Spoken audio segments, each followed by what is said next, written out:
Hello everyone. तो last time हमने अपने वीडियो में पढ़ा था HTML टैग्स के बारे में, जिसमें हमने HTML टैग्स कवर किए थे। सो आज की वीडियो में हम पढ़ेंगे HTML एट्रीब्यूट्स, कि HTML में एट्रीब्यूट्स क्या होते हैं और क्यों यूज होते हैं। सो चलते हैं हम VS कोड की तरफ। सो हम आज देखेंगे कि HTML एट्रीब्यूट्स। अब देखें यहाँ पर HTML एट्रीब्यूट्स ये ओपनिंग टैग के अंदर लिखा हुआ जाता है। ठीक है, ओपनिंग टैग क्या होता है? कोई भी अगर हम देखें यहाँ पर, तो ओपनिंग टैग एक सिंपल यहाँ पर अगर देखें H1, ठीक है, जो ये होता है, ये ओपनिंग टैग होता है, ये एंडिंग टैग, क्लोजिंग टैग बोलते हैं इसको, एंडिंग टैग भी बोलते हैं। ठीक है, तो ये ओपनिंग टैग होता है, तो इसके अंदर हम लिखते हैं हमेशा एट्रीब्यूट्स को। एंड इसके जो सिंटैक्स होता है वो पहले टैग नेम आता है, लाइक H1 एक टैग नेम है, एंड इसका एट्रीब्यूट, उसके अंदर जो कंटेंट हम लिखेंगे वो, और टैग नेम की क्लोजिंग टैग। अब जो कॉमन एट्रीब्यूट्स है HTML में यूज होते हैं वो हम यहाँ पर वन बाय वन कवर करेंगे। सबसे पहले हम कवर करेंगे href को। href एक एट्रीब्यूट है जो एड टैग के अंदर एक वैल्यू ऐड करता है, जिससे हम बता सकते हैं कि वो कौन से URL पे जाएगा क्लिक करने के बाद। लाइक अगर हम यहाँ पे लिखेंगे कि एड है, एंड यहाँ पर हम कोई भी लिंक लगा देंगे, तो हम यहाँ पर कॉपी इमेज लिंक एंड हम यहाँ पर ऐड करेंगे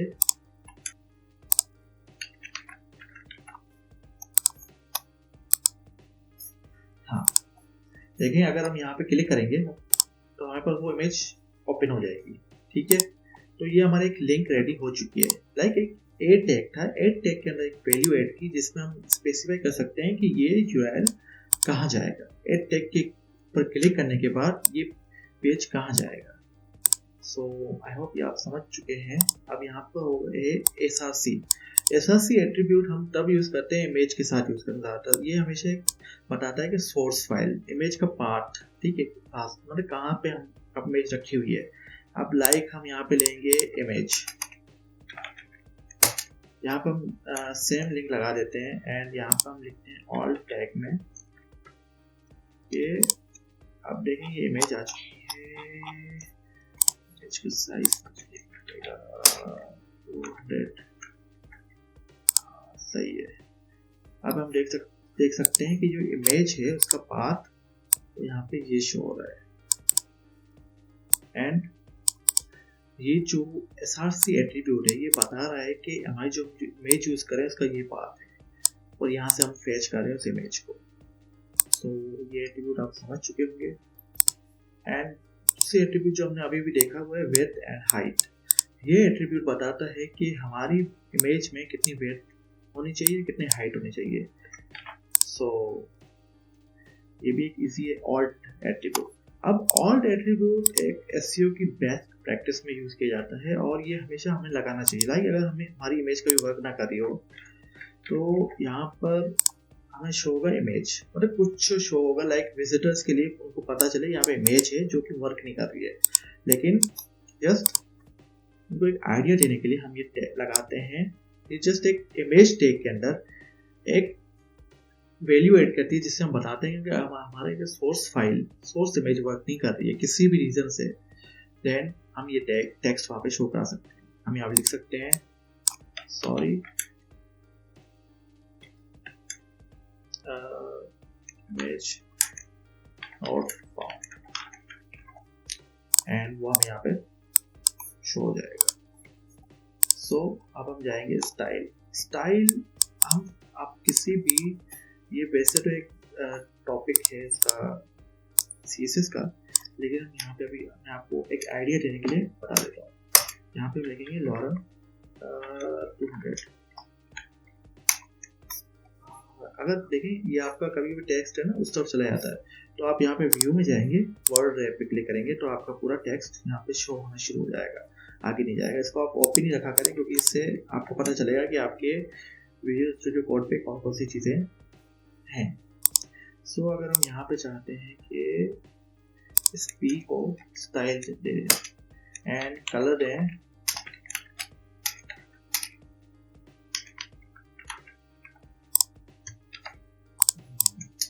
तो आप देख सकते हैं कि ये जो स्टाइल एट्रीब्यूट है कि पी टैग के अंदर अगर जरूरी नहीं हम पी टैग के H1 टैग में यूज कर सकते हैं, UL में यूज कर सकते हैं, एंड हम यूज कर सकते हैं स्पेन टैग में। तो जस्ट एक आइडिया आपको देने के लिए हम ये स्टाइल टैग एक स्टाइल ऐड करता है, एलाइन स्टाइल, ठीक है। अब जो लैंग एट्रीब्यूट है, लैंग एट्रीब्यूट जो हमने शुरू में पढ़ा था, यहाँ पर हम देख सकते हैं ये बताता है कि जो डॉक्यूमेंट की जो लैंग्वेज है वो इंग्लिश है। आप देख सकते हैं कि डॉक्यूमेंट जो हमारा वेब पेज है उसकी लैंग्वेज इंग्लिश है। ये एक वैल्यू ऐड करता है जिसमें हम बताते हैं कि जो हमारे डॉक्यूमेंट की लैंग्वेज है वो इंग्लिश है। वैसे अगर ये ना भी हो, इट डजंट मैटर, ये ऑप्शनल है, लेकिन हम ऐड करेंगे तो इट्स गुड। एंड हम जाएंगे टाइटल पे, लाइक कोई भी हम अगर देखें यहाँ पर एप्पल की वेबसाइट को लेता हूँ मैं, हम देखेंगे यहाँ पर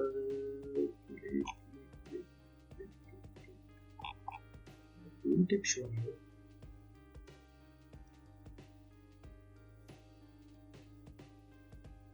चलो मैं आपको दिखा देता हूँ एग्जांपल से, हम कोड कर लेते हैं। सो हम यहाँ पे लिखेंगे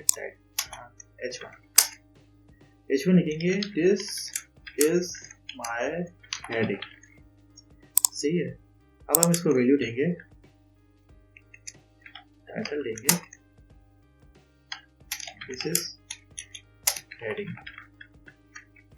और हम देखेंगे कि